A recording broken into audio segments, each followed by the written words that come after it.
सध्या भेसळयुक्त पनीरचा धसका आपण सर्वांनीच घेतलाय. अशा वेळेस वापरायचं काय? तर हे घरी बनवलेलं स्वच्छ आणि कोणतंही भेसळ नसलेलं पनीर, जे अतिशय क्रीमी मलईदार असं तयार होतं.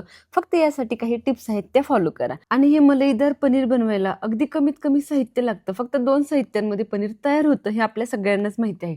फक्त एक छोट्या छोट्या टिप्स असतात, त्या जर तुम्ही फॉलो केल्या ना, तर परफेक्ट असं विकतसारखं पनीर तुमचं तयार होईल.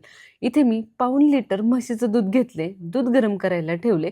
आता जर तुम्हाला मलईदार घट्ट छान अगदी क्रीमी पनीर हवं असेल तर म्हशीचं दूध वापरा. कारण गाईच्या दुधापेक्षा म्हशीच्या दुधामध्ये फॅट जास्त असतात, ते दूध जास्त घट्ट असतं, त्यामुळे त्याचं पनीरही जास्त क्वांटिटीमध्ये पडतं गाईच्या दुधाच्या तुलनेमध्ये.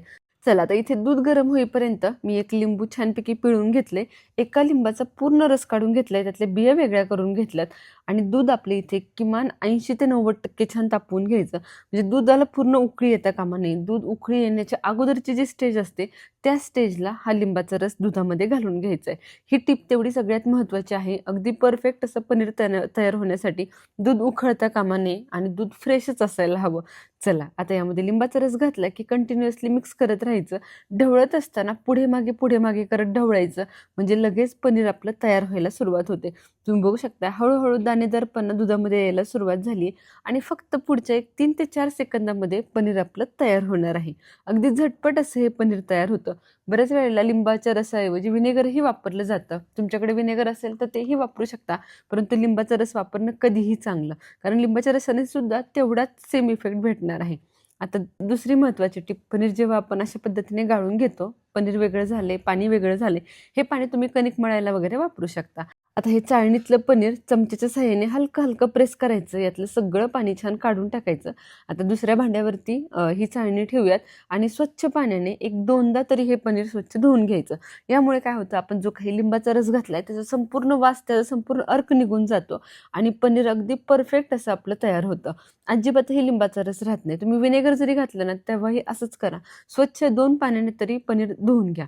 या स्टेजला पनीर धुवत असताना त्यातलं अजिबातही पनीर खाली पडत नाही किंवा ते वाया जात नाही. फक्त त्यातला जो काही वास असेल, उग्र वास लिंबाचा किंवा व्हिनेगरचा, तो फक्त निघून जातो. चला, सुंदर असं हे पनीर मी धुवून घेतले. तुम्ही बघू शकता किती सुंदर असे हे पनीर आत्ताच दिसतंय. आता ह्याला सेट करायला घेऊयात. सेट करण्यासाठी मी असं हे भांडं वापरते पनीरचं. तुमच्याकडे हे असं भांडं नसेल तर सरळ एखाद्या रुमालामध्ये सुद्धा तुम्ही हे पनीर टाकू शकता. त्याची छान घडी करायची आणि त्यावरती जड एखादं ओझं ठेवायचं. आता हे भांडं आहे, तर यामध्ये मी पनीर छानपैकी सेट करून घेते. यामध्ये हे काढलेलं सगळं पनीर घालायचं. हाताने छान एकसारखं असं दाबून घ्यायचं. त्यावरती वरची प्लेट ठेवायची आणि वरती एक छानसं वजन ठेवायचं, जेणेकरून पनीरमध्ये जो काही पाण्याचा अंश आहे तो पूर्णपणे निघून जाईल आणि छान विकतसारखं वड्या पाडता येतील इतकं सुंदर असं आपल्याला पनीर भेटेल. चला, तर झाकण ठेवलंय आणि यावरती छोटा खलबत्ता आहे तो ठेवून घेतलाय. एवढं वजन पुरेसं आहे याला. आता हे ओझं ठेवून मी तासभर हे पनीर असंच ठेवून देणार आहे आणि तासाभरानंतर 1 तासासाठी फ्रीजमध्ये याला सेट करायला ठेवायचं. यामुळे काय होतं, अगदी परफेक्ट विकतसारखा पनीरचा ठोकळा तयार होतो आणि पनीर आतमध्ये सुद्धा त्याचं टेक्स्चर अतिशय परफेक्ट असं येतं. तुम्ही बघू शकताय किती सुंदर अशी ही पनीरची वडी तयार झाली आहे. हे कट केल्यानंतर तुम्हाला समजेल की आतून याचं टेक्स्चर किती सुंदर असं आलंय. फक्त एक वजन 1 तासाभरापुरतंच ठेवा. तासाभरामध्ये पाण्याचा अंश पूर्णपणे निघून गेलेला असतो, परंतु तासाभरानंतर आवर्जून फ्रीजमध्ये ठेवा. त्यामुळे ते अगदी परफेक्ट असं सेट होतं.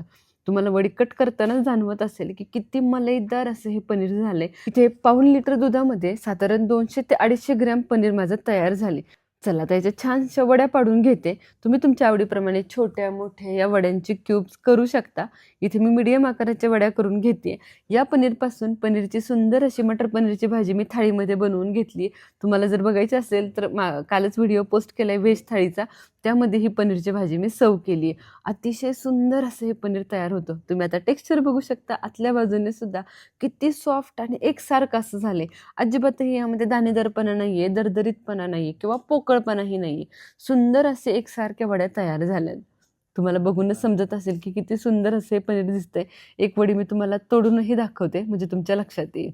अगदी परफेक्ट असं हे विकतच्यासारखं पनीर आपलं घरच्या घरी तयार झाले. चला, तुम्ही सुद्धा या पद्धतीने हे पनीर नक्की ट्राय करून बघा. तुम्हाला सुद्धा अगदी परफेक्ट असं हे पनीर पहिलाच प्रयत्न जमणार आहे. फक्त व्हिडिओमध्ये सांगितलेल्या छोट्या छोट्या टिप्स आवर्जून फॉलो करा. रेसिपी आवडली असेल तर व्हिडिओला लाईक करा, बनवायचं असेल तर सेव्ह करा, कोणाकडून बनवून घ्यायचं असेल तर शेअर करा. या पुन्हा एकदा अशाच युनिक रेसिपीसोबत. धन्यवाद.